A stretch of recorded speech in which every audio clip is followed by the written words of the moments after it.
Já, komið sæl. Sólin skein glatt á landinu í dag. Varla ský á lofti og það var hlýjast á Austfjörðum þar sem að hitinn fór upp í 24 stig á nokkrum stöðum. En það smá lægð hérna á Grænlandshafið sem nú svona ætlar að senda skil til okkar í nótt, þannig að það má búast við það rigni á vestanverðu landinu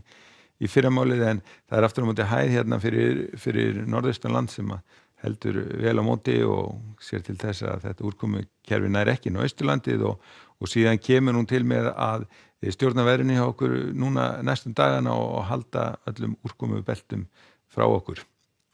Það verður áfram hlýtt á landinu, við erum hérna í þessum hlýja loftmassa og litla breytingar á því, þannig að við komum væntanlega til með að sjá yfir 20 stiga hita áfram austanlands og þar raunir ekki að sjá að það fara að kólna neitt hjá okkur fyrir en kemur bara fram í næstu viku þegar það fer að glitta aðeins í norðanátt hjá okkur. En ef við kíkjum aðeins á þróunina núna í næsta sólarhringinn að þá sjáum við hvernig þetta úrkomusvæði nálgurast okkur eftir því sem að svona sunnanáttinu verður ákveðnari og fer að rigna hérna allra vestast á landinu í nótt og síðan verður einhver væta hérna vestan til á morgun, en aftur á móti heldur hæðin vel á móti, þannig að austan til gert ráð fyrir því að það verði bjartviðri og áfram hlýjast austan til, en vestan til verður nú skýjað á morgun, einhver svona smá væta og hitatölurnar svona milli 10 og 15 stig. Nú síðan áfram á sunnudeginum gert ráð fyrir ágætisveðri á öllu landinu, það verður væntanlega áfram hlýjast hérna austast á landinu en samt þokkalega lítið áfram á öllu landinu og það verður nú bjart nokkuð víða, það gert ráð fyrir að verður nú bjartast hérna austan til en það getur nú alveg brotnað vel upp vestan til einnig og sést á til sólar. Nú síðan á mánudeginum hæðin yfir landinu, þannig það verður hægbreytileg átt á landinu og víða verður nokkuð léttskýjað og áfram verður hlýtt rauninni allt land. Og ef við förum fram á þriðjudaginn þá förum nú að sjá smá breytingar, þá fer nú að snúast hérna í norðanátt hjá okkur og þá þyknar upp hérna landið norðanvert, má búast við kannski einhverju smá vætu og einnig verða hitatölurnar hérna á niðurleið hjá okkur.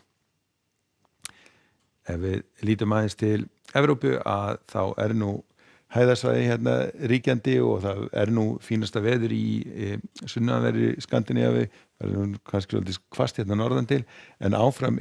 óstöðuleika belti hérna yfir Evrópu og það nú farið að teygja sig hérna austur á bóginn og verður svona öflugast á Balkanskagana á morgun, þar sem verður væntanlega talsvert mikið þrumur og eldingar. Þegar við komum hérna aftur á móti suður Grikklands þá verður þetta óróleika svæði horfið og þar má búast við að verði heiðskýrt og hitinn fari alveg upp í 30 stig. Það gert ráð fyrir því að það verði bjartur dagur á Íberíuskaganum á morgun, sól og blíða og einhverja skúrir hérna allra nyrst en ekki mikið meina þar, og í Frakklandi einnig orðið nokkuð stabílt veður, helst hérna austan til sem að má búast við með einhverjum úrkomu skúrum.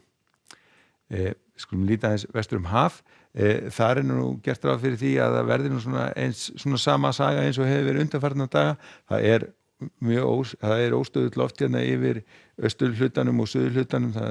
því veldur að það kaldir loftmassar sem að koma hérna suður á bóginn og hita loftmassa og raka hérna fyrir sunnan og það veldur því að þetta úrkomusvæði verður hérna nokkuð stöðugt eins og það hefur verið með talsvert mikilli úrkomu og þrumuveðrum. Aftur á móti vestan til þar verður áfram þurrt og bjart og hitatölur svona mjög víða að daðra við hérna hámars hitamark. En ef við lítum aftur og endum á korti morgundagsins þá gert ráð fyrir því að það verði einhver úrkoma hérna vestan til í fyrramálið, en síðan verður nú svona nokkuð þungbúið hérna vestanlands, en austan til ætti að verða bjart og þar verður einnig hlýjast það sem að hitatölurnar ætti að ná fyrir 20 stigin. En skulum láta þetta duga, verið í kvöld, verið sæl.